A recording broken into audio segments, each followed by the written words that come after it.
نظام ہدایت کے لحاظ سے اب دیکھیے کہ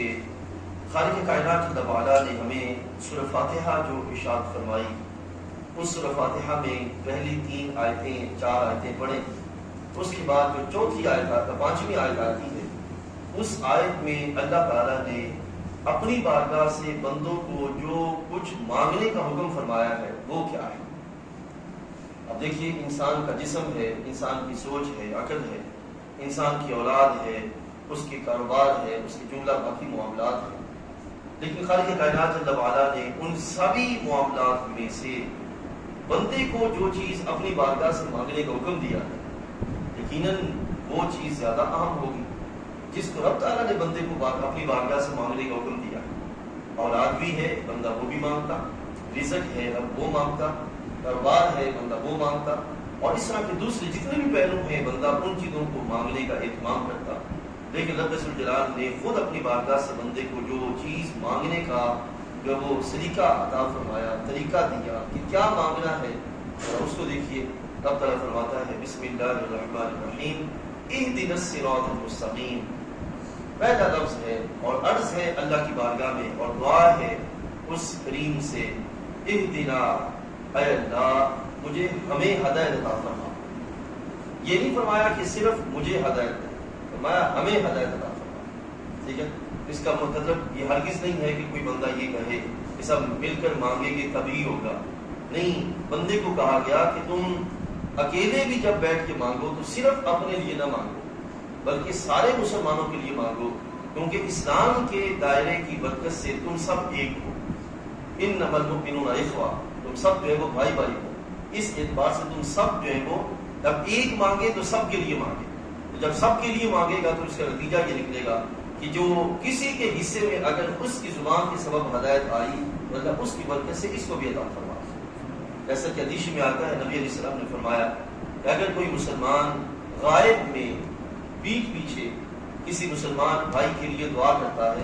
تو اس کے لیے جو دعا یہ کر رہا ہوتا ہے اللہ اس کے حق میں بعد میں قبول فرماتا ہے، یہ دعا اس کے حق میں پہلے قبول فرما دیتا ہے۔ یہ ہے خالق کائنات جل وعلا کے اس کائنات کے اندر بندوں کو اپنے کرم کے عطا کرنے کے سلسلے، اپنی مہربانیوں کے عطا کرنے کے سلسلے، کہ وہ سلسلے اس طرح اللہ تعالیٰ نے ایک دوسرے کے ساتھ جوڑ دیے کہ جو کسی کے لیے نفع بخش ہوگا اللہ تعالیٰ اس کے لیے بھی نفع کی راہیں آسان کروا دے گا۔ اس لحاظ سے فرمایا اہدنا کہ بندہ جب اللہ کی بارگاہ سے مانگے، کیا مانگے تو ہدایت مانگے، اور پھر ہدایت جو ہے وہ صرف اپنی ذات کے لیے نہ مانگے بلکہ جو ہے وہ سب کے لیے مانگے تو اللہ تعالیٰ ان کی برکت سے اس کو بھی عطا فرما دے گا۔ تو آپ خود سوچئے گا کہ جو لفظ بولا جاتا ہے معاشرے کے اندر ویلفیئر کا، سماج میں ویلفیئر کا، کہ بندہ نفع بخش ہونا چاہیے، سود مند ہونا چاہیے، اس کو سوسائٹی میں لوگوں کا خیال رکھنے والا، احساس کرنے والا ہونا چاہیے، خالق کائنات کا وہ طریقہ اسلام میں پہلے عطا فرمایا کہ مسلمان کا جو طرز عمل ہے وہ کیسا ہونا چاہیے کہ وہ سماج میں صرف اپنی ذات کو سمیٹنے کے لیے نہ ہو، اپنی ذات کو فائدہ دینے کے لیے نہ ہو بلکہ پوری سوسائٹی کے لحاظ سے وہ فائدہ بخش ہو۔ یہ ہے کہ بندہ جب رب کی بارگاہ سے مانگے تو سب کے لیے مانگے۔ اب جو مانگ رہا ہے وہ کیا ہے، جو ہمارا اصل موضوع ہے، ذرا اس کو دیکھنا ہے۔ معزز حاضرین، ہدایت کس کو کہتے ہیں؟ ہدایت کہتے ہیں لطف و کرم سے، انتہائی مہربانی سے رہنمائی کرنا، یہ ہدایت، انتہائی مہربانی سے رہنمائی کرنا یہ ہدایت۔ اب آپ غور کیجئے کہ میں ایک مثال دیتا ہوں، رمضان مبارک ہے، یہ جب آیا رب ذوالجلال جل وعلا نے محض اپنے کرم سے جتنے بھی وہ ذرائع کہ جن سے کسی بھی طرح انسان برائی کی طرف جا سکتا تھا اس نے خود اپنے کرم سے بند کر دیا، ٹھیک ہے، اور جتنے بھی نیکی کے اسباب کے جس کے سبب نیکی میں اضافہ ہو سکتا تھا وہ خود اس نے اپنے کرم سے کھول دیے، ٹھیک ہے۔ اب شیطان والے یعنی کہ وہ ذرائع جو برائی والے تھے وہ بند کر دیے اور جو اچھائی والے تھے وہ کھول دیے، اور پھر اس میں اس نے آگے بڑھنا کیسے ہے اللہ تعالیٰ نے وہ بھی بیان فرما دیا۔ اب اس میں ہمارا اس کی بارگاہ میں کوئی زور نہیں ہے، نہ اس کے لحاظ سے کوئی جھگڑا ہے، بس اس نے محض اپنے کرم سے یہ کام کیا اور کام کرنے کا طریقہ بھی عطا فرمایا۔ یہ ہے ساری کی ساری ہدایت، یہ ہے ساری کی ساری رہنمائی۔ تو اس نے اپنے کرم سے یہ سارا سلسلہ کیا، اگر وہ نہ کرتا تو بندے کا کوئی جھگڑا تھا، اگر وہ نہ کرتا تو بندے کا کوئی جھگڑا نہیں تھا،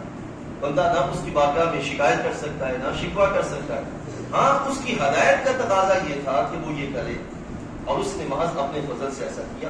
لہٰذا عزیز دوستو یہ ہے ہدایت کا پہلو کہ خالق کائنات جل وعلا نے انتہائی مہربانی سے، انتہائی کرم نوازی سے اور انتہائی اپنے فضل کے سلسلوں کو باقی رکھتے ہوئے اس نے جو ایک نظام ہمیں عطا فرمایا جس کے سبب ہم اس کی رضا حاصل کر سکتے ہیں، اس نظام کو نظام ہدایت ہے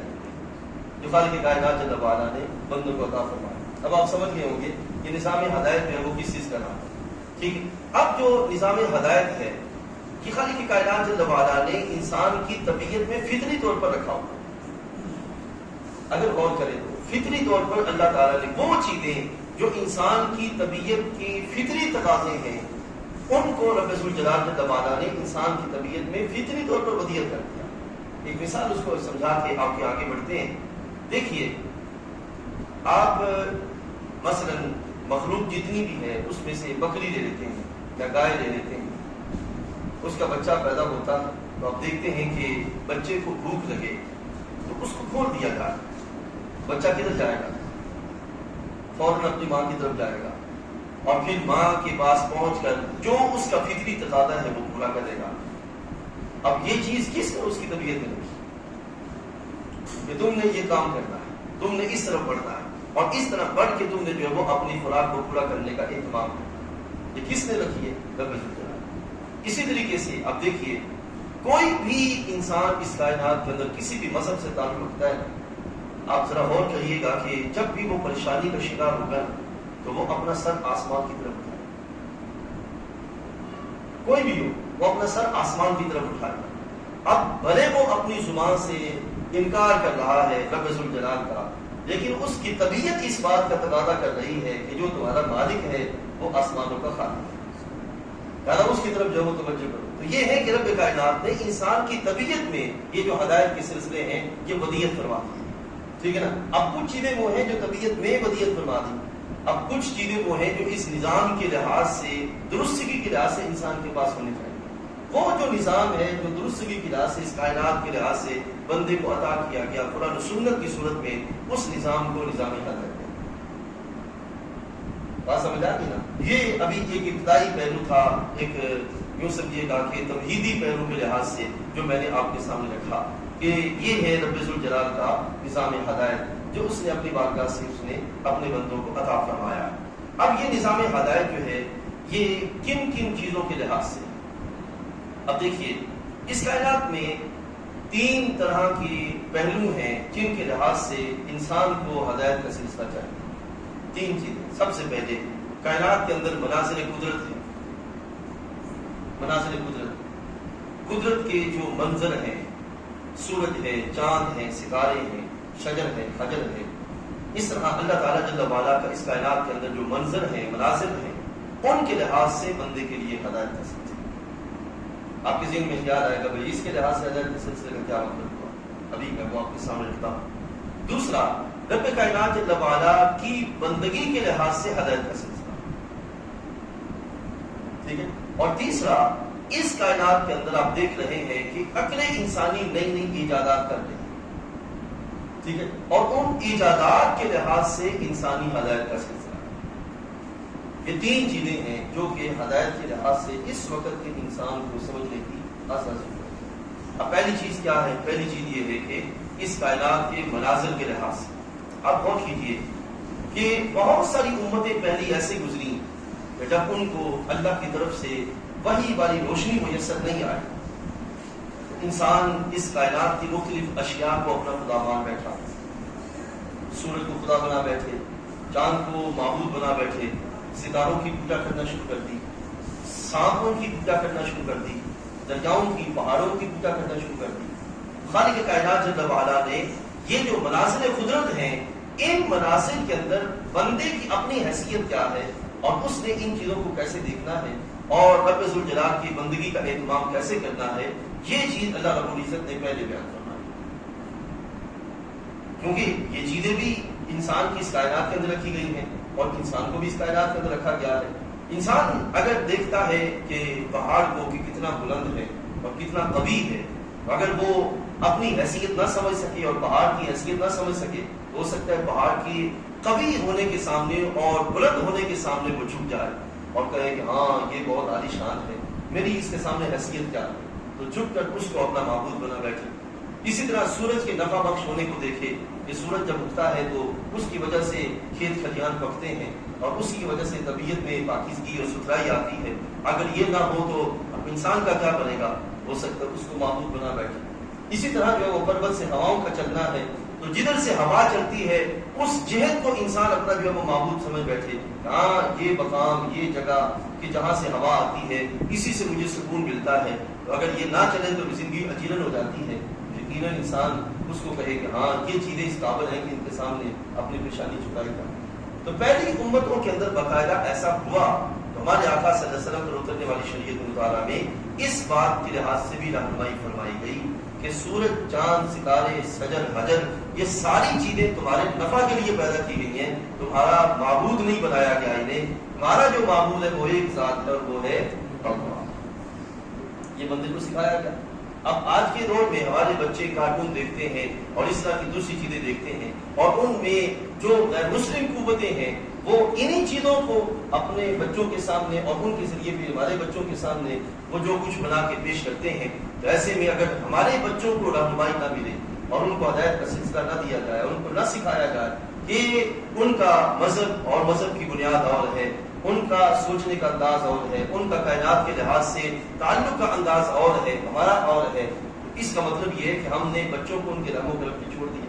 اس بات سے معزز حاضرین یہ ضروری ہے کہ سب سے پہلے اس کائنات کی مختلف جو اشیاء ہیں ان اشیاء کے لحاظ سے دیکھیں اور بچوں کو سکھایا جائے کہ سورج ہو، چاند ہو، ستارے ہوں، شجر ہو، حجر ہو، کچھ بھی ہو، ان میں سے کوئی بھی چیز ایسی نہیں ہے جو کہ لائق معبود ہے، معبودیت ہے، لائق عبادت ہے۔ لائق عبادت ذات ہے تو کون سی ذات ہے؟ اللہ تعالیٰ کی ذات۔ یہ اسباب ضرور ہیں لیکن مسبب الاسباب نہیں۔ مسبب الاسباب ایک ہی ذات ہے اور وہ کون سی ہے؟ اگر اللہ تعالیٰ چاہے تو سورج روشنی دے، اگر اللہ نہ چاہے تو سورج روشنی نہ دے۔ اگر اللہ تعالیٰ چاہے تو ستارے اگیں اور لوگوں کو روشنی دیتے ہوئے نظر آئیں، اور اگر اللہ کی قدرت نہ ہو تو یہ نظام نہ چل سکے۔ تو اس اعتبار سے جو خود محتاج ہیں وہ کہاں ان قابل ہیں، اس قابل ہیں جو ان کو لائق عبادت بنایا گیا۔ لائق عبادت ذات وہ ہے جو کہ خود وحدہ لا شریک ہے، جو کسی کی حاجت، جس کو کسی کی حاجت نہیں ہے۔ تو اس اعتبار سے یہ پہلا منظر ہے کہ مناظر قدرت اس کائنات کی جو مختلف اشیاء ہیں ان کے لحاظ سے بندوں کو رہنمائی دی جائے، یہ سب سے پہلی چیز ہے۔ آپ دیکھتے ہیں اللہ تعالیٰ قرآن مجید میں سورج، چاند، ستاروں کا تذکرہ کر کے کیا فرماتا ہے؟ یہ ساری ہماری نشانیاں ہیں اور اس سے عقل مندوں کے لیے راہیں موجود ہیں ان کے اندر۔ تو یہ انسان کے لیے سب سے پہلا سلسلہ ہے کہ ان چیزوں کو سیکھا جائے۔ دوسرا جو پہلو ہے وہ ہے اللہ کی بندگی کے لحاظ سے ہدایت کے پہلو۔ اب عزیز دوستو ذرا سوچئے، ایک بندے نے روزہ رکھا ہے، ٹھیک ہے، روزہ رکھ کے صبح سے شام تک وہ کچھ نہیں کھاتا پیتا، ٹھیک ہے، لیکن روزے کا جو اصل مقصد ہے اس کی طرف اس کی توجہ ہی نہیں جاتی۔ اس کا مطلب یہ ہے کہ روزہ تو محض رسم ہو گیا، اس کے سوا تو کچھ نہ۔ اسی طرح ایک بندہ اللہ کی بارگاہ میں آ کے جھکتا ہے، وہ نماز بندگانہ پڑھتا ہے، لیکن نماز کے اثرات اور نماز کے فوائد اور نماز کی جو مقاصد ہیں اس کے سامنے نہیں۔ زکوٰۃ دیتا ہے لیکن اس کے فوائد، اثرات اور مقاصد اس کے سامنے نہیں۔ ساری مشقتیں برداشت کر کے وہ حج کے لیے چلا جاتا ہے، لیکن اس کے باوجود اس کی طبیعت میں حج کا کوئی اثر نہیں آتا۔ اس کا مطلب یہ ہے کہ اس کو ہدایت جو ہے اس کو وہ میسر ہی نہیں آئی کہ ہدایت اصل کیا ہے۔ اس واسطے سے عزیز دوستو رب کائنات جل وعلا نے ان ساری چیزوں کا حق ہرگز مسلمانوں کے اندر رسمن نہیں رکھا کہ تم یہ رسمن کرتے رہو اور مجھے تمہارا طواف کعبہ کرنا مجھے بڑا اچھا لگتا ہے، محض اس لحاظ سے کہ بندہ وہاں پہ چکر کاٹتا پھرے۔ اللہ کو ان چیزوں کی عادت نہیں۔ رب ذوالجلال جل وعلا نے یہ ساری چیزیں رکھی ہیں تو اس لیے کہ بندے کا ظاہر بھی سنورے، بندے کا باطن بھی سنورے، اور اس کو کائنات میں اپنی حقیقت بھی سمجھ آئے اور پھر اپنی ذمہ داریوں بھی سمجھ پائے۔ یہ ساری چیزیں رب تعالیٰ جل وعلا نے عطا فرمائی ہیں۔ اب کسی میں خیال آئے گا کہ بھئی ان چیزوں کا ہدایت کے ساتھ کیا تعلق؟ اب دیکھیے دوسرے پارے میں اللہ تعالیٰ باقاعدہ ارشاد فرماتا ہے، جہاں پہ فرماتے ہیں نا شہر رمضان الذی انزل فیہ القرآن ھدی للناس وبینات من الہدی والفرقان، اسی آیت کے آخر میں اللہ تعالیٰ فرماتا ہے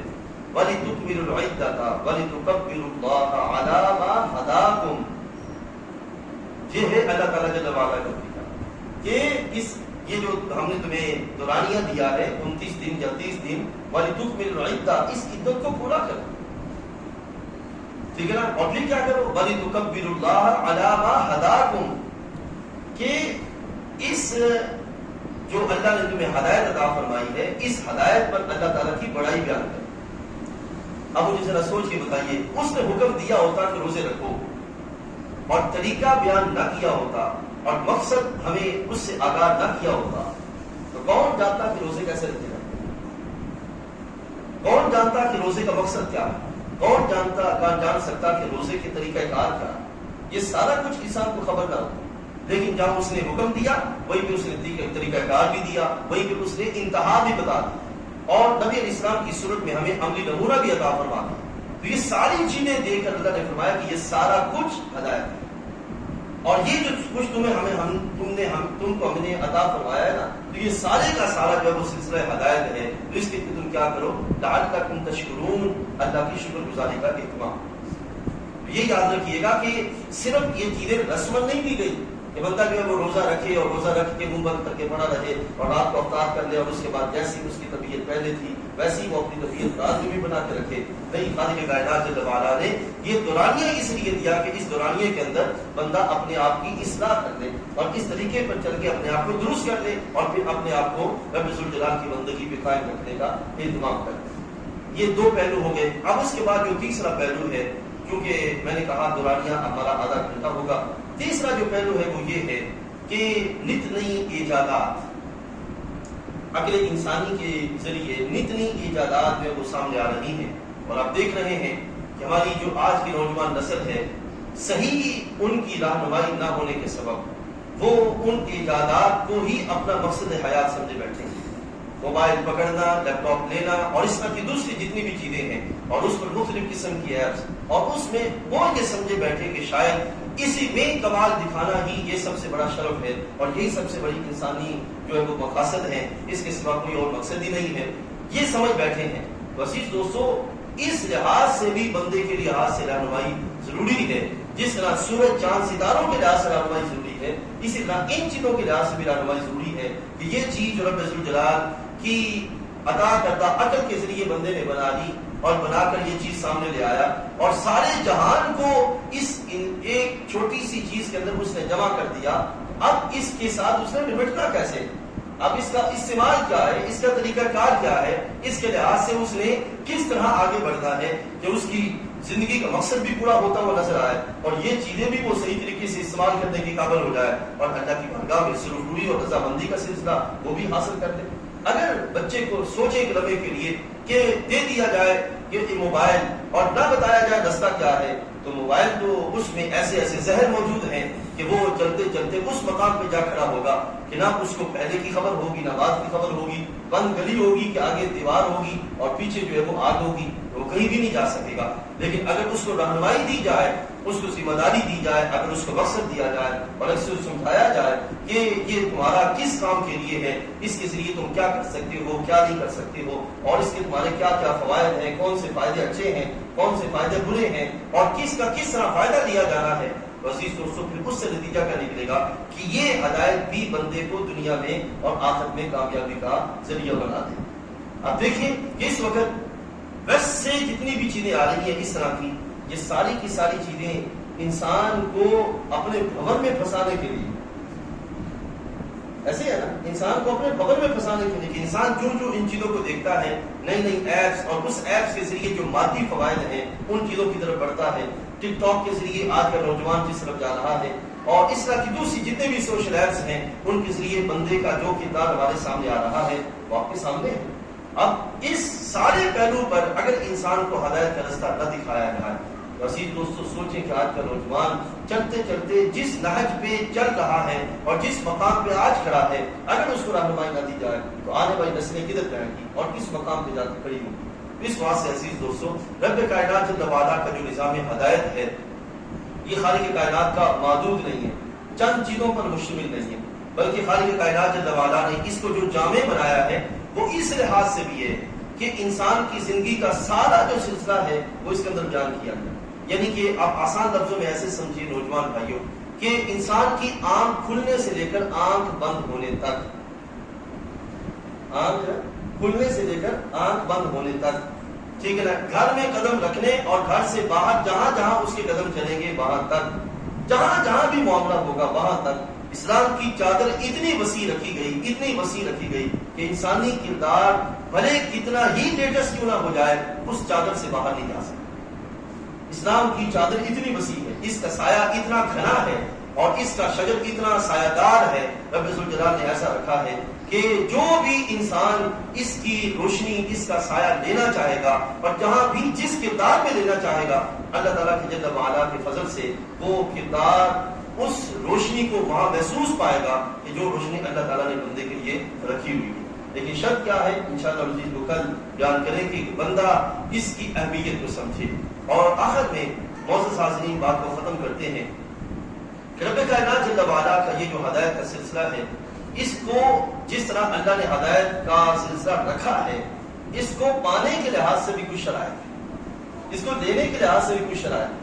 وہ چیزیں اگر ہم سمجھیں گے تو اس ہدایت کو ہم اپنے نظام کو اپنی عملی زندگی میں لاگو کر سکیں گے، اور اگر نہیں سمجھیں گے تو یقین جانیے، یاد رکھیے کہ دور حاضر جس نہج پہ چل رہا ہے یہ نہج ہمارے سامنے ہے. اس لحاظ سے آج ہم نے 3 چیزیں آپ کے سامنے رکھی. ایک کیا کہ رب کائنات جل وعلا کی طرف سے بندے کے لیے کیا چیز اہم ہے جو سب سے پہلے رکھی گئی، وہ ہے ہدایت. اور پھر ہدایت کا معنی کیا ہے اور ہدایت کا دائرہ کار کتنا ہے، کہ ایک ہے نظام کائنات میں مناظر قدرت، اس کے لحاظ سے ہدایت، پھر رب تعالیٰ کی بندگی کے لحاظ سے ہدایت، اور پھر کائنات کی جتنی بھی ایجادات ہیں ان ایجادات کے لحاظ سے بندے کی ہدایت کا سلسلہ. یہ خالق کائنات جل وعلا نے جو قرآن مجید میں حدیث طیبہ میں سرکار نے بیان فرمایا. ایک مثال عرض کرتا ہوں پھر بات ختم کرتے ہیں. محبوب علیہ السلام تشریف لے جا رہے ہیں. سرکار دو عالم صلی اللہ علیہ وسلم نے دیکھا کہ درختوں سے پتے جھڑ رہے ہیں. سرکار دو عالم صلی اللہ علیہ وسلم نے درختوں سے جو پتے جڑ رہے تھے تو ایک ٹہنی پکڑی اور اس کے ہلایا اور ہلنے لگا. اب ظاہری طور پر ایک عام بندہ جس کو اس حقیقت کی خبر نہیں وہ یہی کہے گا کہ موسم ایسا تھا کہ پتے جڑ رہے تھے، اس کو ہلایا گیا تو اور جھڑنے لگے. نبی علیہ السلام نے اس کے ذریعے مثال دیتے ہوئے ارشاد فرمایا کہ جو بندہ فلاں عمل کرتا ہے اس عمل کی برکت سے بندے کی گناہ ایسے جھڑتے ہیں جیسے درخت سے پتے جھڑ رہے ہیں. اب یہ ہے مثال، یہ ہے ہدایت. اسی طریقے سے نبی علیہ السلام نے ارشاد فرمایا، اگر آپ تشریف لے جا رہے ہیں، سرکار نے فرمایا کہ میرے صحابہ وہ بکری کا بچہ مرا پڑا. سرکار نے فرمایا کہ میرے صحابہ بتاؤ یہ جو بکری کا بچہ مرا پڑا ہے اس کی تمہارے نزدیک کیا ویلیو ہے؟ صحابہ کہتے ہیں یا رسول اللہ صلی اللہ علیہ وسلم ہماری اس کی ہمارے نزدیک رتی برابر بھی ویلیو نہیں. تو سرکار دو عالم صلی اللہ علیہ وسلم نے ارشاد فرمایا کہ میرے صحابہ جس طرح اس مردہ بکری کے بچے کی تمہارے نزدیک کوئی ویلیو نہیں ہے نا، اسی طرح اللہ کی بارگاہ میں دنیا کی کوئی ویلیو نہیں. یہ ہے ہدایت کہ ظاہری ایک چیز موجود ہے، اس ظاہری چیز سے حقیقت کی طرف بندے کو لے جانا اور اس حقیقت سے آگاہ کرنا جس تک ظاہری اعتبار سے بندے کی رسائی نہیں. یہ ہدایت ہے اور یہ چیزیں رب ذوالجلال کے حبیب علیہ السلام نے ہمیں عطا فرمائی. اس کو انشاءاللہ عزیز ہم کل اور پرسوں آپ کے سامنے بیان کریں گے. کوشش کیجیے اپنا یہ جو وقت ہے کہ یہ آدھا گھنٹہ ہی ہم نے رکھا، 1:45 سے شروع ہوا اور 2:15 بجے کی بات مکمل ہو رہی ہے، تو اپنے دوستوں کو دعوت دیں، اپنے عزیزوں کو دعوت اور ان کو لائیں. اگلی چیزیں بچوں کے سمجھنے کے لحاظ سے، نوجوانوں کے سمجھنے کے لحاظ سے بہت ضروری ہیں. آج کے دور میں ہمیں سے ہر ایک کو ذمہ دار بننے کی ضرورت ہے. وہ گونگا بن کے، خاموش بن کے کہ نئے زمانے میں جو ہو رہا ہے مجھے اس سے کیا لگے، اس چیز کی طرف بڑھنے کے بجائے ایک ذمہ دار بن کے چلنے کی ضرورت ہے. پھر نتیجہ کیا نکلے گا؟ ہم میں سے ہر ایک جب اپنے حصے کی شمع جلائے گا تو جلتے جلتے روشنی کا سلسلہ ہو ہی جائے گا. اللہ تعالیٰ جل وعلا سمجھ و عمل کی توفیق عطا فرمائے. واخر دعوانا